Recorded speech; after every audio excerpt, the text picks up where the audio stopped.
സ്വാഗതം ശർമ്മജി. നമസ്കാരം. നമുക്കിന്ന് കത്ത് വന്നിരിക്കുന്ന പാലക്കാട് നിന്നാണ്. ശാരദാദേവിയാണ് കത്ത് അയച്ചിരിക്കുന്നത്.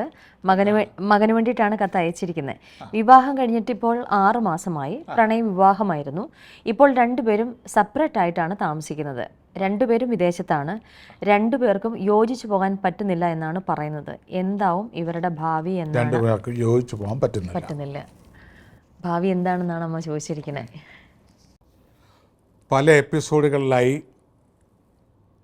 പല കത്തുകളിൽ നമുക്ക് വന്നിട്ടുള്ളതിൽ മറുപടി കൊടുത്തിട്ടുണ്ട്. ഈ അതിപ്രധാനമായ വിവാഹപ്പൊരുത്ത വിഷയങ്ങളിൽ രജു എന്ന് പറയുന്ന ഒരു ദോഷകാഠിന്യത്തിന് വളരെ മുൻതൂക്കമുണ്ട്. അതുപോലെ തന്നെ വേദം, അതുപോലെ തന്നെ ആദിമരജു, അന്തിമരജു, അഷ്ടമഷഷ്ടം, ഷഷ്ടാഷ്ടമം, ഇങ്ങനെയൊക്കെയുള്ള ഒരു 10-18 തരത്തിലുള്ള ദോഷ കാര്യങ്ങളെക്കുറിച്ച് പുരാണ ആചാര്യന്മാർ പ്രതിപാദിക്കുന്നുണ്ട്. അപ്പോൾ പൂയം, ഉത്രട്ടാതി നക്ഷത്രങ്ങൾ തങ്ങളിൽ മധ്യമരജു എന്ന ദോഷമാണെന്നുള്ളത് വ്യക്തമായി. ഇതുപോലെ പല നക്ഷത്രങ്ങളും ഇതുപോലെ മധ്യമരജുവിൽ വരുന്നുണ്ട്. അങ്ങനെ മധ്യമരജുവിൽ വരുന്നത് മധ്യമരജു ദോഷം. ആദിമ വിരലിൽ നക്ഷത്രങ്ങൾ തങ്ങളിൽ ബന്ധപ്പെടുമ്പം ആദിമരജു എന്ന് പറയും. ആദിമരജുവിനെ സംബന്ധിച്ച് വലിയ ഭീകരമായിട്ടൊന്നും ജ്യോതിശാസ്ത്രത്തിൽ പറയുന്നില്ല. മധ്യമരജുവിനാണ് കലഹം, വൈരം, യുദ്ധം, മൃതി, ക്ലേശം. അതായത് കലഹിച്ചു പിരിയുക, യുദ്ധം അടിപിടിയായിട്ട് പിരിയുക, അല്ലെങ്കിൽ കോർട്ട് കേസ് ഒക്കെ ആയിട്ട് ആധുനിക ലോകത്ത് പോലീസ് കോർട്ട് കേസ്, ഇതിനെയാണ് യുദ്ധം എന്ന് പറയുന്നത്. പഴയ കാലത്ത് അടിയും ഇടിയും ബഹളവും ഒക്കെ ആയിട്ട് നിൽക്കും. ഇപ്പം ഇതെല്ലാം ഉണ്ട്. അടിയും പിടിയും ബഹളവും, പോലീസ് കേസും കോടതി കേസും വാക്കേറ്റവും അതുപോലെ തന്നെ സൈബർ പോരാട്ടവും ഒക്കെ വരുന്നതും പോരാട്ടം തന്നെയാണ്. ഒരു ഷൗട്ട് ചെയ്യുക, ചതിവിൽപ്പെടുത്തുക, ഇതെല്ലാം ഈ മധ്യമരജുവിൽ പെടുന്ന സംഗതികളാണ്. ആദ്യകാലങ്ങളിൽ നമ്മൾ അതിനെപ്പറ്റി അറിയുന്നില്ലെങ്കിലും മനുഷ്യ മനസ്സ് ഏത് സമയത്ത് വേണമെങ്കിലും പൈശാചിക ശക്തികളാവാം. കാരണം ഈ നക്ഷത്രങ്ങൾ തങ്ങളിൽ ഉള്ള വ്യത്യാസം, മാനസിക പൊരുത്തങ്ങൾ ഉണ്ടാവാതെ വരിക, രണ്ടുപേരുടെയും 2 സംസ്കാരങ്ങൾ വരിക, 2 തരത്തിലുള്ള അഭിരുചികൾ വരിക, 2 തരത്തിലുള്ള താല്പര്യങ്ങൾ വരിക, വ്യത്യസ്തങ്ങളായ തീരുമാനങ്ങൾ ഉണ്ടാകുക, വ്യത്യസ്ത ചിന്താഭീതികൾ ഉണ്ടാകുക, വ്യത്യസ്തങ്ങളായ സാഹചര്യങ്ങളിൽ വളർന്നു വരിക. അപ്പോൾ ഒരിക്കലും ഒരു വിവാഹം എന്ന് പറഞ്ഞതുകൊണ്ട് കഴിഞ്ഞ കാലങ്ങളെ മറക്കാനൊന്നും പറ്റത്തില്ല. അങ്ങനെ ഇരു കൂട്ടരും വരുമ്പോൾ അവിടെ പ്രശ്നങ്ങൾ നാമ്പിടുന്നു. ഇങ്ങനെയാണ് ഇതിൻ്റെ തുടക്കം വരുന്നത്.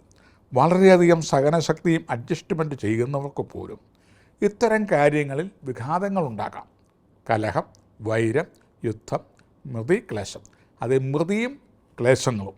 ക്ലേശം എന്ന് വെച്ചാൽ നിത്യദാരിദ്ര്യം. എത്ര കണ്ട് സാമ്പത്തികം ഉണ്ടാക്കിയാലും ഒരു തരത്തിലും അത് വാഴുകയില്ല, അല്ലെങ്കിൽ മേൽക്കുമേൽ അഭിവൃദ്ധിപ്പെടുത്തില്ല. അതുപോലെ അല്ലെങ്കിൽ ദുശീലങ്ങളൊന്നും ഇല്ലെങ്കിൽ തന്നെയും സാമ്പത്തിക അഭിവൃദ്ധി, മേൽഗതി, അഭിവൃദ്ധി ഉണ്ടാവാതിരിക്കുക. അതുപോലെ തന്നെ അപകടം, രോഗം, പലതരത്തിലുള്ള നൂതനങ്ങളായ രോഗങ്ങൾ വരിക, അല്ലെങ്കിൽ നിസ്സാരങ്ങളായ ജലദോഷ പനി വന്നാൽ പോലും ട്രീറ്റ്മെൻറ്റ് ചെയ്താൽ ഫലിക്കാതെ വരിക. ഒക്കെ കണ്ടുപിടിച്ച് കഴിഞ്ഞപ്പോൾ അത് മഞ്ഞപ്പിത്തമായി, മസ്തിഷ്ക ജ്വരമായി, പെട്ടെന്ന് ഒരു ദിവസം തന്നെ 2-3 രോഗമായി, ചികിത്സിക്കുമ്പോഴത്തേനും ആൾ പോയി. ഇങ്ങനെയൊക്കെ ഉള്ളത് വരും. അതേസമയം എത്ര കണ്ട് അസുഖമാണെന്നുണ്ടെങ്കിലും 3 മാസം കിടന്നാലും മരിക്കാത്തവരുണ്ട്. ഒറ്റ തുമ്മലിൽ തന്നെ വഷളാവുന്നതുകൊണ്ട്. ഇപ്പോൾ ഇതെല്ലാം മധ്യമരജു ആണെന്ന് ചോദിച്ചാൽ അങ്ങനെയല്ല. മധ്യമരജു ഉള്ളവർക്ക് ഇതിനൊക്കെ കൂടുതൽ സാഹചര്യങ്ങളുണ്ട്. അന്തിമരജു, വയസ്സ് ചെയ്യുന്ന അവസാന കാലഘട്ടത്തെങ്കിൽ പിരിയുന്നവരുണ്ട്. വളരെ അപൂർവമായിട്ട് 2 പേരും ഏതെങ്കിലും മക്കളുടെ കൂടെ ഒക്കെ ആയിട്ടൊക്കെ പിരിഞ്ഞ് പണങ്ങി പോവുക. അതൊക്കെ അന്തിമരജുപ്പെടും. ഇങ്ങനെ അനവധി 10-18 തരത്തിൽ അഷ്ടമഷഷ്ടം, ഷഷ്ടാഷ്ടമം, വേദം, ഇങ്ങനെ ഒത്തിരി കാഠിന്യങ്ങൾ പറയുന്നുണ്ട്. ഇത് വിവാഹ ജീവിതത്തിൽ മാത്രമേ ഉള്ളൂ എന്ന് ചോദിച്ചാൽ സത്യത്തിൽ അന്വേഷണത്തിൽ അതിൽ മാത്രമല്ല. പ്രേമബന്ധങ്ങളിലും ടുഗദർ ലിവിങ്ങിലും അതുപോലെ തന്നെ ഒരേ ആപ്പീസിൽ തന്നെ ഈ നക്ഷത്രക്കാർ തങ്ങളിലുണ്ടെങ്കിൽ പൊരുത്തപ്പെടില്ല. ഒരു മാസത്തെയോ അല്ലെങ്കിൽ ഒരു 2 ആഴ്ചത്തെയോ ബന്ധങ്ങളിൽ ഇത് പറയുന്നില്ല. തുടർച്ചയായിട്ട് മുന്നോട്ട് പോകുന്ന, പ്രത്യേകിച്ചും പ്രൈവറ്റ് സ്ഥാപനങ്ങളിൽ യോജിപ്പ് കുറയും. ഗവൺമെൻറ് സ്ഥാപനങ്ങളിൽ യോജിപ്പില്ലെന്ന് ചോദിച്ചാൽ അതും തുടർച്ചയായിട്ട് വന്നാൽ ഈ നക്ഷത്രങ്ങൾ തങ്ങളിൽ അഭിപ്രായ വ്യത്യാസങ്ങളും വഴക്കും വക്കാണവും ഒക്കെ ആയിട്ട് പോകും. കൂട്ടു ബിസിനസ്സുകളിലും വരും. പൊതുവേ മധ്യമരജു ദാമ്പത്യമാവുന്ന ജീവിത ബന്ധത്തിൽ കുറേ കാലം പോകുമ്പോഴാണ് ഈ പറഞ്ഞ വിഷയങ്ങൾ വരുന്നത്. ഒരാഴ്ച 2 ആഴ്ചത്തെയോ 1 മാസത്തെയോ ജീവിതത്തിൽ ഇത് പ്രശ്നമല്ല. അതുകൊണ്ട് തന്നെയാവാം പ്രേമവിവാഹത്തിന് നോക്കണ്ട എന്ന് പറയുന്നത്. കാരണം അതിന് കൂടുതൽ മൈലേജ് ഉണ്ടാവുന്നില്ല എന്ന് 2 കൂട്ടരും തീരുമാനിച്ചിട്ടുണ്ട്. അതുകൊണ്ട് ആണ് അതിന് നോക്കണ്ട എന്ന് പറയുന്നത്. അല്ലെങ്കിൽ അന്നേരത്തെ മാനസികാവസ്ഥ വെച്ച് മുന്നോട്ട് പോവുക എന്നുള്ളതാണ് പ്രേമബന്ധത്തിൽ വരുന്നത്. ഏതായാലും മനുഷ്യ മനസ്സിൽ ഈ വക പ്രശ്നങ്ങൾ ഉണ്ടാവുന്നു. ഇവിടെയാണ് ഇവർ തങ്ങളിൽ യോജിക്കാതെ വരുന്നത്.